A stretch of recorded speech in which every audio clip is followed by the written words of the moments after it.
నమస్తే, welcome to college TV. మధ్య భారతదేశంలో పెద్ద మారణ హోమం జరుగుతూ ఉంది. గత 2 సంవత్సరాలుగా మనం ఛత్తీస్గఢ్ రాష్ట్రంలో ఆపరేషన్ కగార్ పేరిట జరుగుతున్నటువంటి మారణ హోమం అందరం కూడా చూస్తూనే ఉన్నాం. ఒకవైపు మావోయిస్టులు, మరొక వైపు కేంద్ర రాష్ట్ర ప్రభుత్వాలకు సంబంధించినటువంటి ఆర్మీ కావచ్చు, పోలీసు బలగాల మధ్య జరుగుతున్నటువంటి ఈ మధ్య భారతదేశం జరుగుతున్నటువంటి అంతర్యుద్ధంలో కనబడతా ఉంది. ఒకవైపు హోంశాఖ మంత్రి అమిత్ షా డైరెక్ట్గానే నక్సలిజాన్ని నిర్మిస్తామని చెప్తా ఉన్నారు. ఇంకొక వైపు మావోయిస్టుల ఏరివేత కార్యక్రమం చాలా బలంగా జరుగుతూ ఉంది. దీనిలో మావోయిస్టులకు ఆర్మీకి జరుగుతున్నటువంటి ఈ అంతర్యుద్ధంలో అనేక మంది అమాయక ఆదివాసీ ప్రజలు చనిపోతున్నారు అనేటువంటి ఒక బలమైనటువంటి చర్చ జరుగుతూ ఉంది. సో దాని గురించి ఇటు కేంద్ర రాష్ట్ర ప్రభుత్వాలు కావచ్చు, లేదంటే ఇటు మావోయిస్టులు కావచ్చు, వారిద్దరూ కూడా కాల్పుల విరమణ ప్రకటించాలని చెప్పేసి పౌర సమాజం నుంచి పెద్ద ఎత్తున ఒక డిమాండ్ అయితే వెలువస్తోంది. దానికి సంబంధించి భారత్ బచావో సంస్థ ఈ కార్యక్రమం పేరిట చాలా పెద్ద ఎత్తున ఆందోళన కార్యక్రమాలు కావచ్చు, చర్చలు అనేవి ప్రజల ముందు పెడతా ఉన్నారు. దీనికి సంబంధించి రేపు 18వ తారీఖు రోజు సుందర విజ్ఞాన కేంద్రంగా కూడా ఈ ఏదైతే మారణ హోమం జరుగుతూ ఉందో, ముఖ్యంగా ఆదివాసీల పైన ఏ విధంగా అకృత్యాలు జరుగుతున్నాయో దానికి సంబంధించి ఆపాలి, ఇటు మావోయిస్టులు కానీ ఇటు కేంద్ర రాష్ట్ర ప్రభుత్వాలు ఇద్దరు కూడా కాల్పులను ప్రకటించాలని చెప్పేసి కూడా ఒక డిమాండ్ చేస్తూ రేపు సదస్సు నిర్వహిస్తున్నారు. అసలు ఈ సదస్సు వెనక ఉద్దేశాలు ఏంటి, దీనికి సంబంధించిన పూర్తి డీటెయిల్స్, అంటే ఈ ఆపరేషన్ కగార్ వెనుక పూర్తి వివరాలు ఏంటో మనతో పాటు మాట్లాడడానికి గాదయ్య గారు మనతో పాటు ఉన్నారు. వారు భారత్ బచావోకి సంబంధించిన సంస్థకు ఆర్గనైజ్ సెక్రటరీగా ఉన్నారు. ఈ కార్యక్రమం సంబంధించి కూడా వారి నేతృత్వం జరుగుతున్న తెలుస్తోంది. వారిని అడిగి చాలా విషయాలు కూడా తెలుసుకునే ప్రయత్నిద్దాం. సార్ నమస్తే. నమస్తే సార్, ఆపరేషన్ కగార్ పేరిట ఛత్తీస్గఢ్లో ఇటు కేంద్ర రాష్ట్ర ప్రభుత్వం సంబంధించిన బలగాలు కావచ్చు, ఇటు మావోయిస్టుల మధ్య ఒక భారతదేశంలోనే అంతర్యుద్ధంగా కనబడతా ఉంది. దీనికి సంబంధించి ఇప్పటికే ఇటు మావోయిస్టుల నుంచి చాలా మంది చనిపోవడం జరిగింది, అదేవిధంగా ఇటు భద్రతా బలగాల నుంచి వాళ్ళు చాలా మంది చనిపోవడం జరిగింది. అసలు ఎందుకు ఇంత పెద్ద అంతర్యుద్ధం ఎందుకు జరుగుతుంది, దీని వెనకాల అసలు వ్యూహం ఏముంటుంది, మీకు మీ మాటల్లో చెప్పగలుగుతారా? అంటే మీరు అన్నట్టు ఈ దండకారణ్య ప్రాంతంగా పిలువబడేటువంటి ఈ ఒరిస్సా కావచ్చు, తెలంగాణ కావచ్చు, ఛత్తీస్గఢ్ కావచ్చు, మహారాష్ట్ర కావచ్చు, మధ్యప్రదేశ్ కావచ్చు, జార్ఖండ్ కావచ్చు, ఈ ఆదివాసీ ప్రాంతాల్లో అనేకమైనటువంటి ఖనిజ సంపద నిక్షేపాలు ఉన్నాయి. ఓకే, ఆడ యురేనియం కావచ్చు, లేకపోతే గోల్డ్ కావచ్చు, లేకపోతే నికెల్ కావచ్చు, లేకపోతే ఇంకా అనేక రకాలైనటువంటి భారతదేశ లేకపోతే అంతర్జాతీయ ప్రఖ్యాతిగాంచినటువంటి ఈ సంపద ఏదైతే ఉన్నదో, అత్యంత విలువైనటువంటి సంపద ఏదైతే ఉన్నదో, అది ఈ మొత్తం దండకారణ్య ప్రాంతాల్లో బాగా కేంద్రీకృతమై ఉన్నది అనేది చాలా రోజులుగా భారతదేశ భౌగోళిక స్వరూపాన్ని పూర్తి అధ్యయనం చేసిన వాళ్ళు ఎవరైతే ఉన్నారో, దానికోసం ప్రత్యేకంగా మినరల్స్ మీదనే ఏర్పాటైన డిపార్ట్మెంట్ ఏదైతే ఉందో, ఆ నిక్షేపాలని పరిశోధన ద్వారా వెలుగులోకి తీసుకొచ్చి ఎట్లయితే తెలంగాణలో మన ఖమ్మం, వరంగల్, కరీంనగర్, ఆదిలాబాద్ ప్రాంతాల్లో బొగ్గు నిక్షేపాలు ఎట్లయితే ఉన్నాయని ఉన్నదో, అట్లనే జార్ఖండ్లో ఉన్నది. బొగ్గు నిక్షేపాలతో పాటు ఈ అత్యంత విలువైనటువంటి నిక్షేపాలు ఈ ఆదివాసీ ప్రాంతాల్లో ఉన్నదనేది మనకు చాలా రోజులు తెలుసు. దాంట్లో భాగంగా ఎన్ఎండిసి, నేషనల్ మినరల్ డిపార్ట్మెంట్ ఏదైతే ఉందో, కార్పొరేషన్ వాళ్ళు ఎవరైతే ఉన్నారో, దాంట్లో భాగంగానే అక్కడ వాళ్ళు బెరడిల్లా సంబంధించినటువంటి పేరుతోటి అక్కడ నిక్షేపాలను వెలుగులో బయటికి తీసుకురావడం, దాన్ని దేశ విదేశాల్లో దాన్ని మార్కెటింగ్ చేయడం అనేది మనం చూసినాం. ఓకే, ఇంతవరకు మనకు అక్కడ ఉన్నటువంటి సమాచారం. ఓకే, అయితే ఈ మొత్తం ప్రాసెస్లో ఆ భూమి పైన హక్కు ఎవరిది అనేది దాదాపుగా మనకి ఇప్పుడు కాదు, బ్రిటిష్ కాలం నుంచి కూడా ఈ చర్చ ఉన్నది, గొడవ ఉన్నది, ఈ ఉద్యమాలు ఉన్నాయి, పోరాటాలు ఉన్నాయి.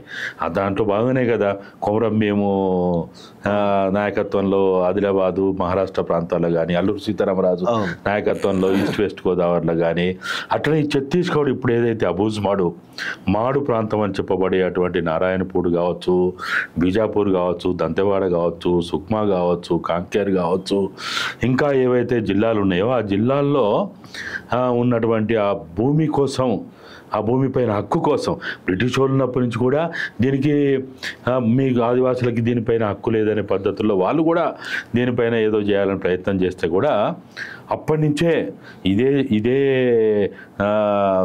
ఛత్తీస్గఢ్ ప్రాంతం ఇప్పుడు ఏదైతే యుద్ధ వాతావరణం యుద్ధం జరుగుతున్న ప్రాంతంలో గుండాదార్ అనే ఆయన నాయకత్వంలో 1910లోనే పెద్ద ఎత్తున అప్పుడు అందుబాటులో ఉన్నటువంటి ఆయుధాలతోటి వాళ్ళు బ్రిటిష్ సైన్యాలతోటి కావచ్చు, లేకపోతే వాళ్ళకు సంబంధించినటువంటి పాలక అడ్మినిస్ట్రేషన్ తోటి కొట్టాడినరు. ఓకే, ఇక్కడ మన కొమరం కొట్టాడినట్టు అల్లూరు సీతారాం ఇట్లా బిర్సా ముండా జార్ఖండ్, అస్సాం ఆ ప్రాంతాల్లో పెద్ద ఎత్తున ఆయన కొట్టాడిండు. ఇవాళ ఆ రోజు వాళ్ళందరూ దేశద్రోహులు, కానీ ఇవాళ దేశభక్తులు. ప్రభుత్వాలే పోయి విగ్రహాలు పెడుతున్నారు, జయంతులు చేస్తున్నారు, వర్ధంతులు చేస్తున్నారు. సరే, ఇది ఒక పెక్యులర్ సిచ్యువేషన్ కనపడతా ఉంటుంది మనకి ఆదివాసీ పోరాటాల తీసుకున్నప్పుడు. ఓకే, ఒకనాడు దేశద్రోహి అవుతాడు, ఒకనాడు వాడు ఆ ఉద్యమాన్ని తీవ్రంగా అణచివేస్తారు, టెర్రరిస్ట్ అంటారు, ఇంకెన్నెన్నో అన్నారు. కానీ ఇవాళ వాళ్ళనే గొప్ప నాయకులుగా వాళ్ళే దేశభక్తులుగా ఏకంగా ప్రధానమంత్రి గారే అల్లూరు సీతారామరాజు విగ్రహావిష్కరణ చేసిండు కదా, బిర్సా ముండాకి చేసిండు కదా. కొమరం భీం అయితే ఈ ప్రభుత్వాలే జయంతులు చేస్తున్నాయి, వర్ధంతులు చేస్తున్నాయి కదా. అంటే ఇది ఒక ఆదివాసీ ప్రాంతాలకు ఉన్నటువంటి ఒక పెక్యులర్ వాతావరణం ఇది. ఓకే, అయితే మనం ఆదివాసీ ప్రాంతాల సంపద ఎంత గొప్పదంటే, ఎంత ప్రాధాన్యత కలిగిందనంటే, బ్రిటిష్ కాలంలోనే రైల్వే మార్గం అనేది ఏర్పడింది. మనకు తెలుసు, రైల్వే ప్రయాణం కోసం రైల్వే మార్గాలు ఏర్పాటు చేసినప్పుడు, అది మీటర్ గేజ్ అయినా బ్రాడ్ గేజ్ అయినా ఏర్పాటు చేసినప్పుడు ఆ రైలు పట్టాల కింద కట్టేసేది, కట్టెని ఏర్పాటు చేసి కట్టెపైన రైలు పట్టాలు పెట్టేది. ఇప్పుడంటే ఐరన్ ప్లేట్లు వచ్చినాయి, ఐరన్ ప్లేట్లు పెడుతున్నారు, లేకపోతే సిమెంట్తో కూడిన అవి పెడుతున్నారు. అయితే ఈ కట్టె మొత్తం ఈ ఢిల్లీ వరకు ఏర్పాటు చేసినటువంటి మొత్తం ఈ రైల్వే లైన్లకు అంతా కూడా ఇదే అబూజ్మండ్ నుంచి, ఇదే మాడ్ నుంచి, ఇదే ఛత్తీస్గఢ్ అన్నప్పుడు ఒకనాడేమో మధ్యప్రదేశ్లో ఉంది. అది మధ్యప్రదేశ్ సంబంధించిన సంస్థానాల్లో ఉన్నటువంటి సంస్థానాల్లో ఉండే మొత్తం ఆ కట్టె అంతా కూడా, అంటే ఆ కట్టెలో ఉండే జిగురు ఏదైతే ఉంటుందో చాలా స్ట్రాంగ్గా ఉంటుంది అన్నట్టు. అంటే రైళ్ళ కోసం, రైళ్ళ ప్రయాణం కోసం ఆ కట్టెను పెట్టినట్టుగా అర్థం చేసుకోవచ్చు. ఎంత విలువ, అంత స్ట్రాంగ్ మనం అర్థం అంటే టేక్ కంటే కూడా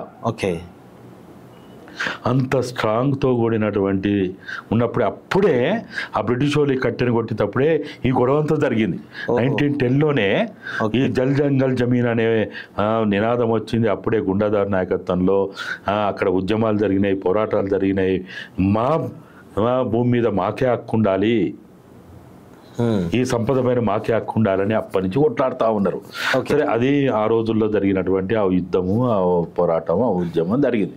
సరే, భారత ప్రభుత్వం ఏర్పడిన తర్వాత ఏదైతే వీటికి అనేక శాఖోపశాఖలు ఏర్పాటు చేసి, భారత ప్రభుత్వంలో ఆ రోజు డాక్టర్ బాబాసాహెబ్ అంబేద్కర్ గారు ఇవి అప్పటికే జరిగిన ఉద్యమాలు, పోరాటాలు, ఆదివాసీ పోరాటాలు అన్నీ దృష్టిలో పెట్టుకొని భారత రాజ్యాంగంలో 12 షెడ్యూళ్ళు ఉంటాయి. 12 షెడ్యూళ్లలో 5వ షెడ్యూల్ కంప్లీట్గా ఈ దండకారణ్య ప్రాంతం కోసమే ఏర్పాటు చేసిన షెడ్యూల్ అది. 5వ షెడ్యూల్ మొత్తంగా దాంట్లో ఉన్న అన్ని ఆర్టికల్లో, అంటే 12 షెడ్యూళ్లలో ఉన్న ఆర్టికల్లలో 5వ షెడ్యూల్లో ఉన్న ఆర్టికల్ మొత్తంగా కూడా ఇప్పుడు చెప్పిన ఒరిస్సా, తెలంగాణ, ఛత్తీస్గఢ్, అంటే అప్పుడు ఛత్తీస్గఢ్ కాదు, అప్పుడు మధ్యప్రదేశ్, మహారాష్ట్ర, జార్ఖండ్, ఈ ప్రాంతాల్లో ఉన్న ఆదివాసీ కోసం ఏర్పాటు చేసినటువంటి షెడ్యూల్ అది 5వ షెడ్యూల్. 6వ షెడ్యూల్ ఏమో ఈశాన్య రాష్ట్రంగా చెప్పబడే అటువంటి మణిపూరు, త్రిపుర, నాగాలాండ్, అరుణాచల్ ప్రదేశ్ ఆ రాష్ట్రాల కోసం ఏర్పాటు చేసింది 6వ షెడ్యూల్. అంటే 12 షెడ్యూళ్లలో 2 షెడ్యూల్లో ఈ ప్రజల కోసమే, ఈ ఆదివాసీల కోసమే, వాళ్ళ రక్షణ కోసమే. ఇప్పుడు మన దళితుల కోసం, ఇతర వర్గాల కోసం రిజర్వేషన్లే మనం గొప్పగా చెప్పుకుంటాం. 10 ఏళ్ల కోసమే అది. 10 ఏళ్ల కోసం డాక్టర్ బాబాసాహెబ్ అంబేద్కర్ గారు రిజర్వేషన్లు, 10 ఏళ్ల తర్వాత అవసరం లేదనుకుంటే వాటిని తీసేసుకోవచ్చు, లేకపోతే ఎవ్రీ 10 years పొడిగించుకోవచ్చు అని చెప్తే అది ఒక రకంగా అది షెడ్యూల్ కాదు, అది ఆర్టికల్ కాదు అది. కానీ షెడ్యూల్గా ప్రాంతాలుగా పిలువబడేటువంటి ఈ భూభాగంలో వాళ్ళకి ఇచ్చిన హక్కులు చట్టాలు అమలు చేయమని చెప్పి చేయడానికి ప్రధాన కారణం అంతకుముందు జరిగిన ఉద్యమాలు పోరాటాల కారణమే. ఓకే. ఆ రాజ్యాంగ ఏర్పాటులో అంత కీలకమైన అంశంగా ఆ రోజు ఉన్నది ఇది. అప్పటి నుంచి ఈ వివాదం అనేది కొనసాగుతూ వస్తుంది. ఆ ఉద్యమాలు ఉన్నాయి, ఆ పోరాటాలు ఉన్నాయి కాబట్టి షెడ్యూల్ ప్రాంతాలు ప్రత్యేక చట్టాలు వచ్చినాయి. ఇప్పుడు భారతీయ జనతా పార్టీ వచ్చిన తర్వాతనేమో పెద్ద ఎత్తున నక్సలైట్ల ఏరివేత కార్యక్రమం జరుగుతుందని చెప్పేసి మనం అనుకుంటున్నాం. అయితే గతంలో భారతీయ జనతా పార్టీ కంటే ముందు కూడా కాంగ్రెస్ పార్టీ పాలన చాలా సంవత్సరాలు, దాదాపు 40-50 సంవత్సరాలు వాళ్ళు పాలించారు కదా. అప్పుడున్నటువంటి సమయంలో కాంగ్రెస్ పార్టీ ప్రభుత్వం ఉన్నప్పుడు టైంలో ఈ విధ్వంసం అనేది ఇంత పెద్ద ఎత్తున లేకుండా సరే ఎట్లా ఉండే పరిస్థితి? అప్పుడు కూడా ఇదే నిరంకుశత్వం ఉన్నది, ఇదే ప్రజలను వేధింపులకు గురి చేసేదో, లేకపోతే వాళ్ళ కోసం అండదండలుగా ఉన్నటువంటి ఉద్యమ పార్టీలని బోటక ఎన్కౌంటర్ పేరుతో చంపేది ఇవన్నీ ఉండే. అయితే ఇప్పుడు ప్రధానంగా మీరు అన్నట్టు ఇప్పుడే ఎందుకు ఇంత పెద్ద ఎత్తున ఇవాళ జరుగుతుందంటే రాజ్యాంగాన్ని పక్కన పెట్టి, చట్టాలను పక్కన పెట్టి, ఒక ముహూర్తం పెట్టి మీరు అన్నట్టు 2026 మార్చి 31 వరకు మావోయిస్టు లేని దేశము, మావోయిస్టు లేని రాష్ట్రంగా ఏర్పాటు చేస్తానే ఏదైతే బహిరంగ ప్రకటనలు చేస్తున్నారో, ఒక రకంగా మేము చంపుతాము అని చెప్పడమే అభ్యంతరకరం అనేదే భారత్ బచావో అభిప్రాయము, భారత్ బచావో ఆలోచన. భారత్ బచావో ప్రధానంగా భారత రాజ్యాంగ ప్రామాణికంగా, భారత ప్రజాస్వామ్య ప్రామాణికంగా, ఫెడరలిజం ప్రామాణికంగా, సెక్యులరిజం ప్రామాణికంగా పనిచేసే సంస్థ భారత్ బచావో. అంటే భారత రాజ్యాంగాన్ని ఉన్నట్టుగా అమలు చేయండి. అంటే మీరు మావోయిస్టులకు అంటే మద్దతుగా ఏమైనా కనబడుతుంది అంటే మీ ఆలోచన, మీ విధానాలు ఏమైనా కనబడుతున్నాయి సార్? అట్లేముండదు. మేము ఏం చెప్తున్నాము, భారత రాజ్యాంగంలో ఉన్న 5వ షెడ్యూల్ ప్రకారము ఆడ ఖనిజ సంపద ఉన్నది, నిక్షేపాలు ఉన్నాయి, అది దేశానికి అవసరం, అది ప్రపంచానికి అవసరం, అభివృద్ధికి అవసరం అనే దాంట్లో భారత్ బచావోకి డిఫరెన్స్ ఆఫ్ ఒపీనియన్ లేదు. ఆ నిక్షేపాలు తీయొద్దు, లేకపోతే ఇంకేదో చేయొద్దు, ఆదివాసీని అభివృద్ధి చేయొద్దు అనేది విషయం కాదు.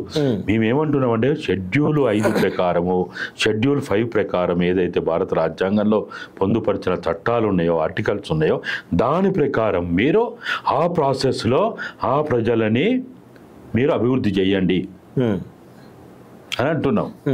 సో ప్రధానంగా మీరు ఒక మాట అంటే మీ పాంప్లెట్లో ఒక ప్రధానంగా కనబడుతుంది. అంటే ఈ మావోయిస్టులకు కేంద్ర రాష్ట్ర ప్రభుత్వాలు జరుగుతున్నటువంటి ఈ కాల్పులలో మేజర్గా ఆదివాసీలు ఎక్కువ బలవుతున్నారు అని అంటా ఉన్నారు. అది ఆదివాసీలా లేకపోతే వాళ్ళ నక్సలైట్ల మూసులో ఉన్నటువంటి ఆదివాసులు అనుకోవచ్చా? కాదు. ఆదివాసుల మూసులో ఉన్నటువంటి నక్సలైట్లు అనుకోవచ్చా? కాదు. మీరు ఎట్లా అంటే దీన్ని ఎట్లా చెప్పగలుగుతున్నారు? ఇది 100% ఎందుకంటే మేము అనేక రకాలైనటువంటి సమాచారం ఆధారంగా చెప్పగలుగుతున్నాం. ఒకటి, అక్కడ పనిచేస్తున్నటువంటి ఇప్పుడు మీలాగా యూట్యూబ్ ఛానల్ కావచ్చు, ఆడ కూడా బస్తర్ టైమ్స్ అని, జంగల్ టైమ్స్ అని, లేకపోతే ఇంకొకరని ఆడ కూడా చాలా వాళ్ళు కూడా చాలా పోలేని ప్రాంతాలకు కూడా పోయి కూడా వాళ్ళు సమాచారం తీసి ప్రపంచానికి చూపిస్తూ ఉన్నారు.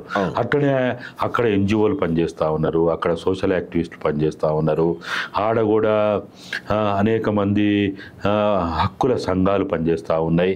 ఇట్లా అనేక మందితోటి తీసుకున్న సమాచారం ఆధారంగా మేము వాటన్నిటిని ఆధారం చేసుకుని మాట్లాడుతున్నాం. కానీ మేము మాట్లాడేది ఒక్కటే, భారత రాజ్యాంగం ప్రకారమే, భారత రాజ్యాంగ పరిధిలోనే 1950 నుంచి కూడా అంటే ఈ దేశానికి ఏదైతే మనము 47 తర్వాత స్వాతంత్రం వచ్చిందని చెప్పబడిన తర్వాత నుంచి సీజ్ ఫైర్ అనేది కొన్ని వందల సందర్భాల్లో ఉద్యమ పోరాట సంస్థలతోటి చేసుకున్నటువంటి సాంప్రదాయం మనకున్నది.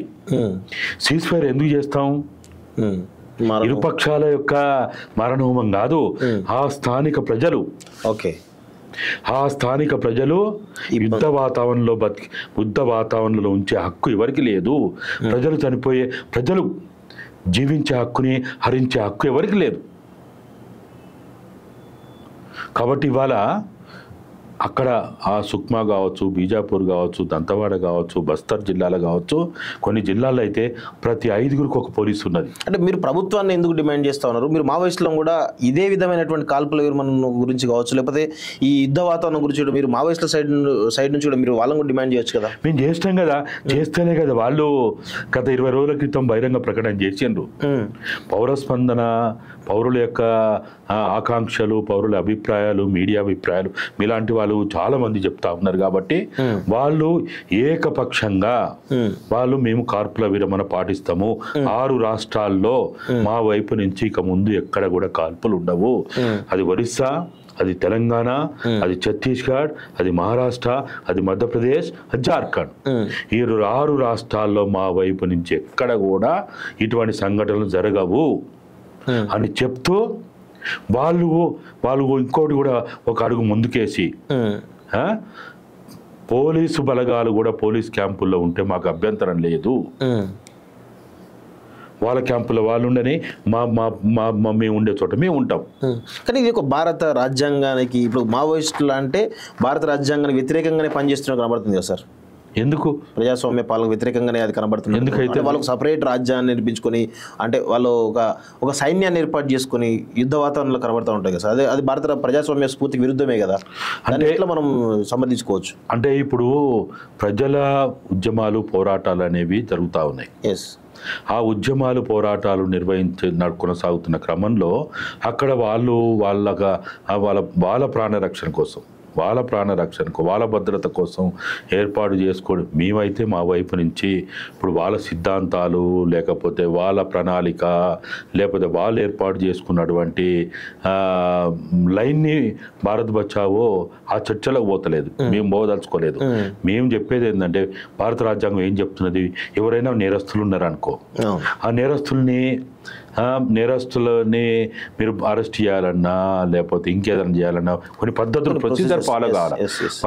వాళ్ళని ఆ నేరస్తుల్ని శిక్ష చేయాలంటే ఫస్ట్ నేరస్తుల్ని అరెస్ట్ చేయడానికి కావాల్సినటువంటి పద్ధతులన్నీ పాటించాలి. వాటర్ క్యాన్లు చేస్తావా, టియర్ గ్యాస్ వదులుతావా, లేకపోతే రబ్బర్ బుల్లెట్లతోటి ప్రయోగించి వాళ్ళని ఏమన్నా ప్రమాదం గురి చేస్తావా, లేకపోతే ఇంకా ఇతరత్ర పద్ధతులన్నీ పాటించి వాళ్ళని మీరు అరెస్ట్ చేయొచ్చు. వద్దంటలే మేము, వాళ్ళు ఆయుధాలు పట్టుకొని ఉన్నారు, వాళ్ళని అరెస్ట్ చేయండి. వద్దంటాడు మిమ్మల్ని, వద్దంటదా? భారత్ బచావో అయితే వద్దనదు. ఓకే, మన దేశంలో గాంధీని చంపిన గాడ్సేని కూడా కేసు పెట్టి కోర్టు ముందు పెట్టి జైల్లో పెట్టి విచారణ చేశారు. భారత జాతిపితగా పిలువబడేటువంటి గాంధీని చంపినటువంటి వాళ్ళ మీద కూడా విచారణ చేశారు. ఇందిరాగాంధీ చంపిన వాళ్ళ మీద కూడా చేశారు, రాజీవ్ గాంధీ చంపిన వాళ్ళ మీద కూడా చేశారు. అవును, కాబట్టి వాళ్ళు నేరస్తులుగా మీ భారత రాజ్యాంగం గుర్తిస్తే, చట్టాలు గుర్తిస్తే వాళ్ళని అరెస్ట్ చేయొద్దు, వాళ్ళ కేసులు పెట్టొద్దు, వాళ్ళ జైళ్ళలో పెట్టొద్దు అని ఎవరు అంటలేరు. జైళ్ళలో పెడితే వాళ్ళ చట్టం ప్రకారం వాళ్ళకి ఉన్న అవకాశాలు వినియోగించుకొని వాళ్ళు ఇప్పుడు వాళ్ళు బయటకు వస్తారా లేకపోతే జైళ్ళలో ఉంటారా అది వేరే విషయం. కానీ చంపే హక్కు, చంపుతామనే విషయము భారత రాజ్యాంగం ఎవరికైనా ఇచ్చిందా? ఇవ్వలేదు కదా. ముహూర్తాలు పెట్టి, డేట్లు పెట్టి చంపుతామంటే ఎట్లా? మరి అయినప్పుడు ఇక వాళ్ళని ఎట్లయితే టెర్రరిస్టులు అంటున్నారో మరి మీరు కూడా టెర్రరిస్టులా? మీరు కూడా ప్రకటించుకోండి. మరి మేము మా ప్రభుత్వం టెర్రరిస్ట్ ప్రభుత్వమే అని ప్రకటించుకోండి. మరి భారత ప్రజాస్వామ్యం ఎందుకు, భారత రాజ్యాంగం ఎందుకు, ఇవన్నీ ఎందుకు? ఇక ఒక ప్రొసీజర్, ఒక నేరస్తుడు, ఒక హంతకుడు ఎవరైనా భారత రాజ్యాంగ పరిధిలో మీరు నమోదైనప్పుడు వాళ్ళని అరెస్ట్ చేయాలన్నా, వాళ్ళ విచారణ చేయాలన్నా కొన్ని ప్రొసీజర్స్ ఉన్నాయి.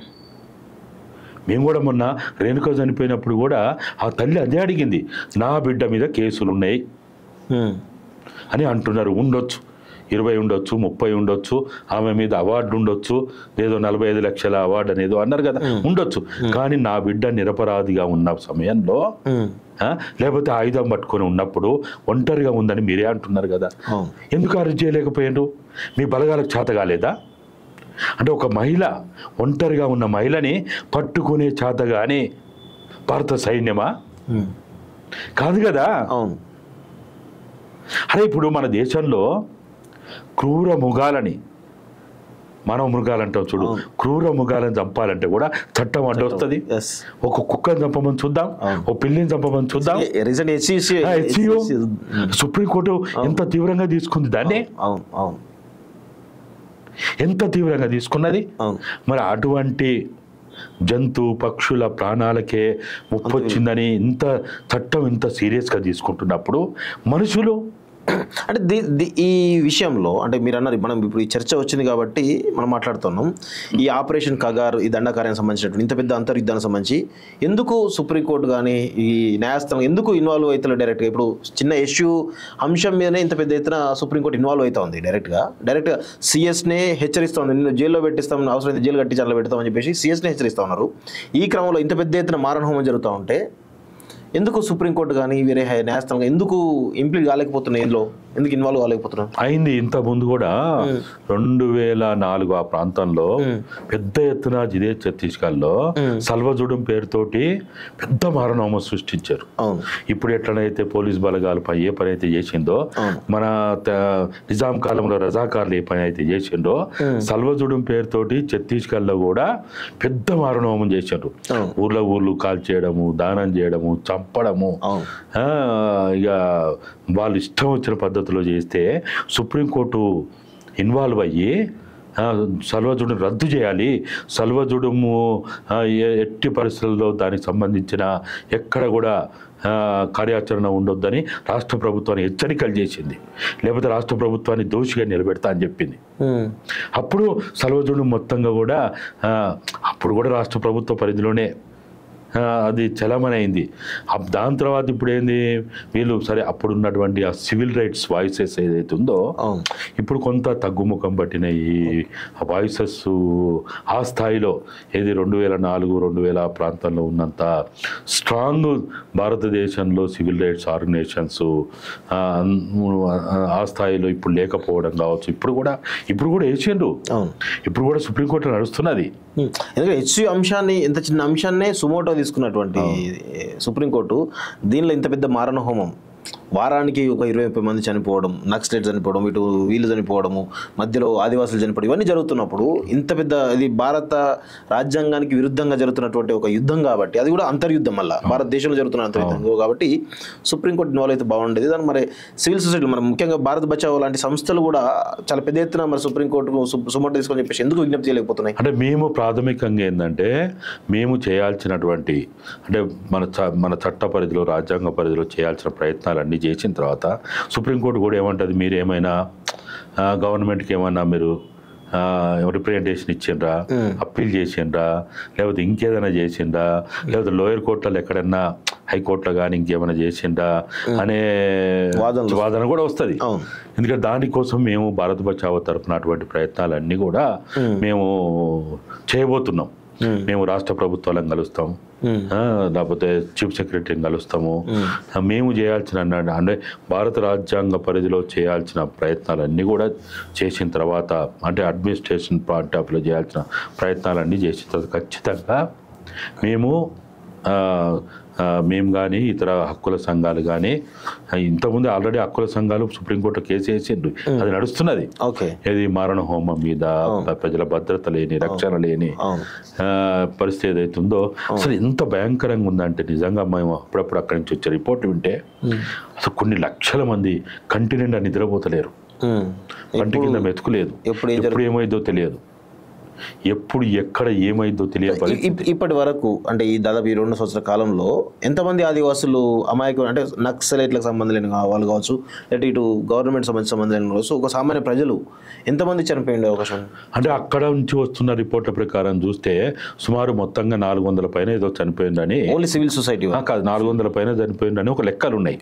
అంటే ఈ అనేక ఇన్సిడెంట్స్ లో దాంట్లో సుమారు 100-110 వరకు అతి సాధారణ ప్రజలు, అంటే వాళ్ళకి నక్సల్ వాళ్ళకి ఏమీ తెలియదు, వాళ్ళకి ఏమి తెలియదు, వాళ్ళ బతికేందో వాళ్ళు బతుకుతారు, వాళ్ళ జీవనం ఏదో వాళ్ళు జీవిస్తా ఉన్న వాళ్ళని చంపిన అనేది అక్కడి నుంచి వస్తున్నటువంటి సమాచారం. ఇప్పుడు యుద్ధంలో వాళ్ళు చనిపోయి వీళ్ళు చనిపోతే అది వేరే విషయం. ఎందుకంటే వాళ్ళు ఆల్రెడీ ఒక నిర్ణయించుకొని, ఒక లక్ష్యం కోసమో, ఒక ఆశయం కోసమో, ఒక ఆలోచనతోటో నిర్ణయించుకొని పోయి వాళ్ళు చేస్తారు. కానీ ప్రజలు అతి సామాన్య ప్రజలు వాళ్ళు పొద్దంతా కాయ కష్టం చేసి వాళ్ళు బతికేదే అడవి మీద, అడవి సంపద మీద, లేకపోతే బతికెక్కడిది.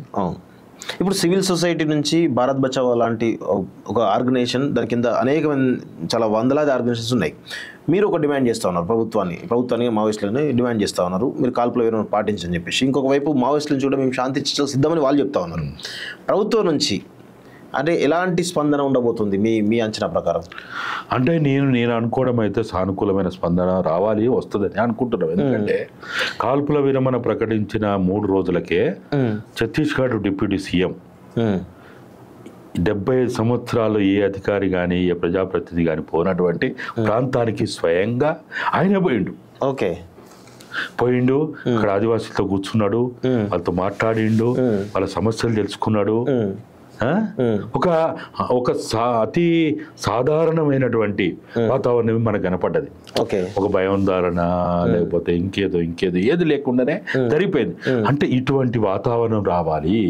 ప్రజాప్రతినిధులు, ఎమ్మెల్యేలు, ఎంపీలు, మంత్రులు మేము అంతిమంగా అందరం కోరుకునేది ఏంటిది? శాంతి. అది ప్రజల శాంతి, ప్రజల మేలు కోరుకుంటున్నాం, ప్రజల అభివృద్ధి కోరుకుంటున్నాం, వాళ్ళ జీవితాల మార్పు రావాలని కోరుకుంటున్నాం. వాళ్ళు మన భారతదేశంలో ఉన్న మైదాన ప్రాంతాలు లేకపోతే గ్రామీణ ప్రాంతాల్లో, పట్టణ ప్రాంతాల్లో ఉన్న ప్రజలకి సమానంగా వాళ్ళు కూడా బతకాలి, జీవించాలి. కానీ ఒకానొక దశలో ఛత్తీస్గఢ్లో మీరన్న ఈ బస్తర్ ప్రాంతాలు ఏవైతే ఉన్నాయో ఈ ప్రాంతాలలో అసలు కనీసం రోడ్లు వేయడానికి కూడా అవకాశం లేకుండా అక్కడ మావోయిస్టులు చెలరేగిపోతూ ఉంటారు, ఎక్కడెక్కడ కాల్పులు జరుపుతూ ఉంటారు, కాంట్రాలు చంపుతూ ఉంటారు అనేటువంటి ఒక బలమైనటువంటి ఒక నెగిటివిటీ ఒక ప్రచారం అయితే ఉంది. అంటే వాళ్ళ అభివృద్ధిని అడ్డుకుంటున్నది మావోయిస్టులే, నక్సలైట్లే అనే ఒక అభిప్రాయం ఉంది. దానిపై మీరేమంటారు అసలు? అంటే నాకు తెలిసినంత వరకు ఎక్కడ కూడా ఇప్పుడు మన తెలంగాణలో కూడా నక్సలైట్లు ఉండే, మీ ప్రాంతంలో కూడా ఉండే. వాళ్ళు ఎక్కడ అడ్డుకున్నారు? స్కూల్ పెడతా అంటే అడ్డుకున్నారా? ఇప్పుడు మీ భూపాలపల్లి ప్రాంతంలో మీరు పెద్ద నక్సల్ అదే ఒక రకంగా అది విముక్తి ప్రాంతం లెక్కనే ఉండే. ఊరు నుంచి అనేక మంది ఆ విప్లవంలో పోయిండ్రు, పనిచేసేది నడిచింది. ఎక్కడైనా వాళ్ళ అభివృద్ధిని అడ్డుకున్నారా? అటువంటి సంకేతాలు ఎక్కడైనా మనం చూసినామా? వాళ్ళు ఇప్పుడు బొగ్గు తీస్తా ఉంటే అడ్డుకున్నారా? అడ్డుకోలే కదా. ఇప్పుడు భూపాలపల్లి ప్రాంతంలో బొగ్గు నిక్షేపాలు ఉన్నాయని తీస్తా అంటే ఒప్పుకున్నాం, వద్దలే. కాకపోతే ఏది చేసినా అభివృద్ధి ప్రజల వినాశనంగా ఉండొద్దు. అభివృద్ధి పేరుతోటి ప్రజలను వినాశనం చేసే హక్కు ఎవరికి లేదు. ఎందుకు ఆ ప్రాంతంలోని ఆదివాసులు ఎక్కువ ఆదివాసుల ప్రాంతంలో ఎందుకు డెవలప్ కాలేకపోయింది? ఇన్ని సంవత్సరాలుగా మావోయిస్టులు అక్కడ పెద్ద ఎత్తున స్థావరాలను ఏర్పాటు చేసుకుని ఉన్నారు కాబట్టి అక్కడ ఎందుకు అభివృద్ధికి ఆమడ దూరంగా వాళ్ళందరూ ఎందుకున్నారు? అంటే ప్రభుత్వాలు నిర్లక్ష్యమా, లేకపోతే మావోయిస్టులు పెడుతున్నట్టు భయమా, లేకపోతే ఇంకా కేంద్రం యొక్క ఏమైనా ఆంక్షలు అనుకోవచ్చా, ఏమనుకోవచ్చు అసలు? ఇప్పుడు వాళ్ళు పోయింది ఎప్పుడు? 1980 ప్రాంతం తర్వాత పోయినారు, అంతే కదా. పార్టీ పుట్టిందే, ఈ పీపుల్స్ వార్ పార్టీ పుట్టిందే ఎమర్జెన్సీ తర్వాత కొంత ఉంది. అంటే దాదాపు 80 నుంచి ఉన్నది. అంటే 47లో భారత స్వాతంత్రం వస్తే మరి 80 దాకా ఎందుకు అభివృద్ధి చేయలే? నిజంగా ఒకవేళ మనం ఈ యాంగిల్లో మాట్లాడుకుంటే అభివృద్ధిని అప్పుడు ఎవడు అడ్డుకున్నాడు? మరి అప్పుడు పీపుల్స్ వార్ లేదు, మావోయిస్ట్ పార్టీ లేదు, దళాలు లేవు, ప్రతిఘటన లేదు, ఏది లేదు కదా. ఎంతో కొంత 2000 సంవత్సరం నుంచి కొంత కనపడుతుంది. కానీ 2000 సంవత్సరం దాకా అంటే 47 నుంచి 2000 దాకా మిమ్మల్ని ఆపినోడు ఎవడు? అడ్డుకున్నది ఎవడు? మరి ఇవాళ ఆ నక్సలైట్ పేరు చెప్పి అక్కడ స్కూలు 47 నుంచి 2000 సంవత్సరం దాకా ఎందుకు స్కూల్ పెట్టలే? ఎందుకు హాస్పిటల్ పెట్టలే? ఎందుకు రవాణా వసతి ఏర్పాటు చేయలే? ఎందుకు విద్యుత్ ఇయ్యలే? ఎందుకు మంచినీటి సౌకర్యాలు ఏర్పాటు చేయలే? ఎవరు అడ్డుకున్నారు చెప్పండి? ఎవరు అడ్డుకున్నారు? ఇదంతా ఇది అబద్ధము, ఇదొక బూటకము, ఇది అవాస్తవము. ఇప్పుడు నక్సలైట్లు అనేది దళాలు కానీ వాళ్ళ ఉద్యమ ప్రాంతం అదొక్కటే కాదు కదా, చాలా ఉన్నాయి కదా. రేపు జరగబోయేటువంటి భారత్ బచావో ఈ సదస్సు ఏదైతుందో ప్రధానమైనటువంటి డిమాండ్స్ ఏం చేయబోతుంది అసలు? ప్రధానంగా మీ చర్చ అంటే ఈ చర్చలు అనేవి ఎటువైపు తీసుకోబోతున్నాయి? మేము ప్రధానంగా ప్రభుత్వాన్ని కానీ మావోయిస్ట్ పార్టీని కానీ ప్రజల యోగక్షేమాలే మీ లక్ష్యం అయితే, మీ ఎజెండా అయితే ఇరువైపులా కూడా కాల్పుల విరమణ పాటించండి, యుద్ధ వాతావరణం నివారణ కోసం ప్రయత్నాలు చేయండి, ప్రజల శాంతి ముఖ్యము, ప్రజల ప్రజాస్వామ్య హక్కులు ముఖ్యము, పౌర స్వేచ్ఛ ముఖ్యము, ప్రజల మొత్తంగా ఆదివాసీ ప్రాంతాల్లో ఆదివాసీలందరూ లేని వాతావరణం ఏర్పడితే అక్కడి నుంచి వాళ్ళు ఇక బతకలేము ఇక్కడ, మేము జీవించలేము ఇక్కడ అని అయిన తర్వాత ఇక ఎవరి కోసం యుద్ధం, దేనికోసం యుద్ధం, దేనికోసం? కాబట్టి ఇప్పుడున్నాడు కాల్పుల విరమణ అనేది ఇది మొదటిది కాదు, ఇది చివరిది కాదు.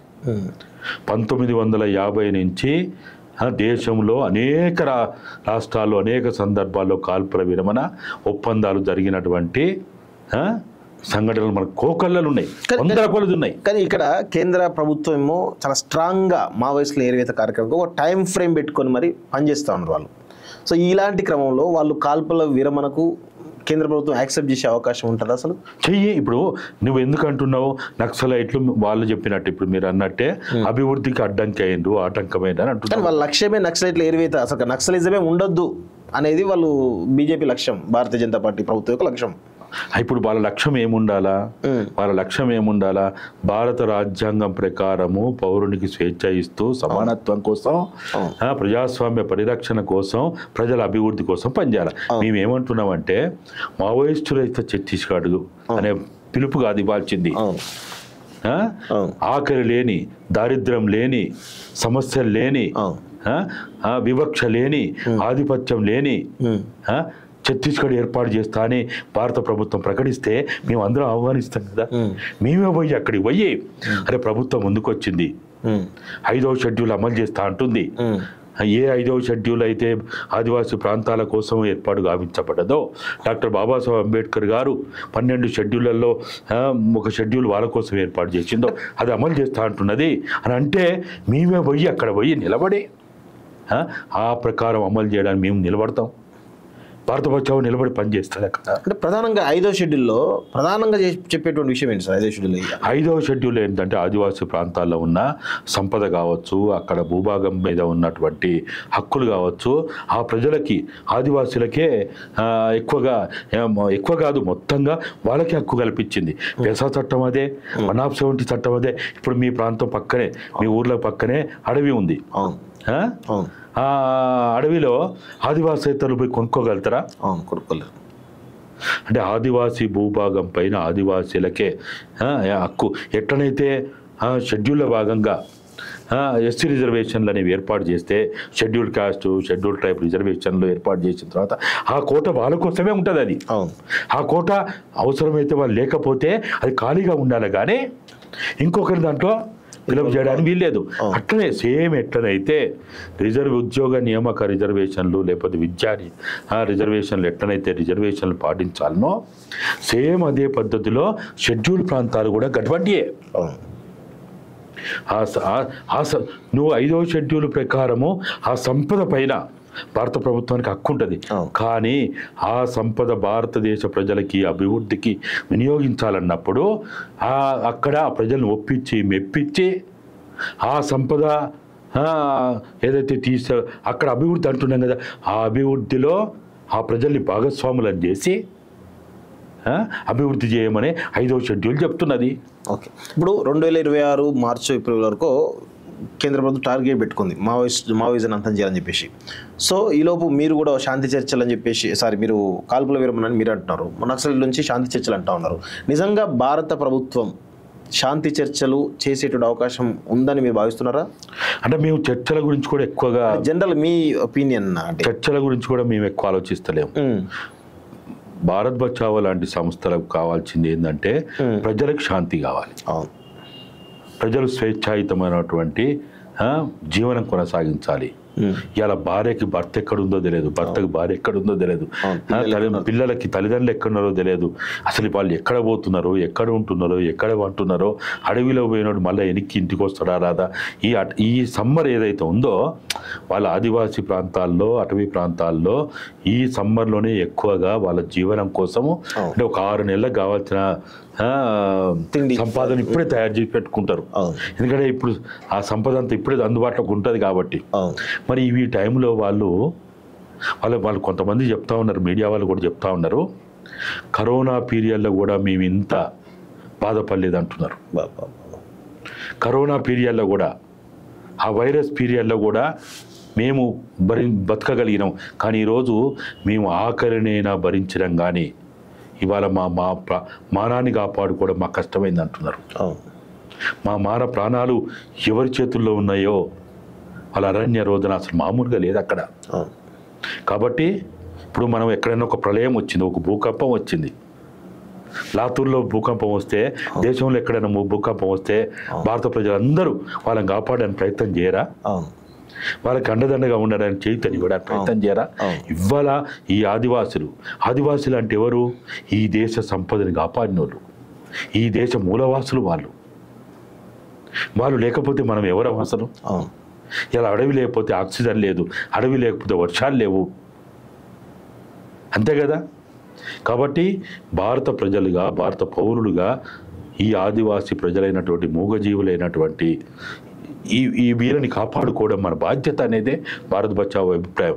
మేము ఇక్కడ చర్చలు జరుగుతాయా లేదా, ఒప్పందాలు అవుతాయా లేదా అనేది భారత్ బచావో అవగాహనలో లేదు. అది భారత్ బచావో డిమాండ్ చేస్తుంది ఏంటంటే భారత రాజ్యాంగ పరిధిలోనే కాల్పుల విరమణ అనే అంశం పొందుపరుచున్నది.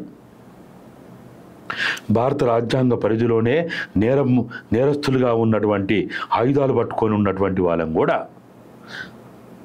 వాళ్ళని ఏ విధంగా ప్రాణంతో వాళ్ళని కోర్టు ముందు ఉంచాలనో, జైళ్ళల్లో పెట్టాలనో భారత రాజ్యాంగంలో పొందుపరుచున్నది. దాన్ని పాటించమని అడుగుతున్నాం, మేము పాటించమని డిమాండ్ చేస్తున్నాం. మేము ఏకపక్షంగా వీళ్ళ వైపు వాళ్ళ వైపు అనేది కాదు.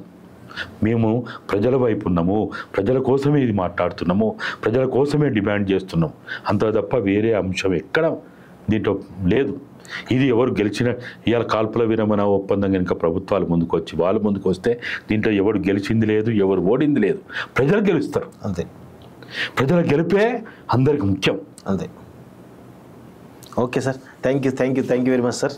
సో ఇది మొత్తానికైతే ఆపరేషన్ ఖగార్ అంటే బస్తర్ ప్రాంతంలో దండకారం జరుగుతున్నటువంటి కాల్పుల అంటే ఏవైతే అంతర్యుద్ధం జరుగుతుందో దాన్ని నియంత్రించడానికి ఇటు పౌర సమాజం నుంచి భారత్ బచావో చాలా నిరంతరమైన కార్యక్రమాలు చేపడతా ఉంది. చూద్దాం మరి ఇటు మావోయిస్టుల నుంచి ఆల్రెడీ కాల్పులను ప్రకటించడం జరిగింది. దానిలో భాగంగా మరి భారత ప్రభుత్వం నుంచి మరి ఎలాంటి నిర్ణయం తీసుకుంటారనేది కూడా తెలిసే అవకాశం అయితే కనబడతా ఉంది. చూద్దాం మరి ఈ చర్చల సారాంశం తర్వాత మరి భారత ప్రభుత్వం ఎలాంటి నిర్ణయం తీసుకుంటుందో చూస్తే మనకు అర్థమవుతుంది. చూస్తుండండి college TV. Thank you very much.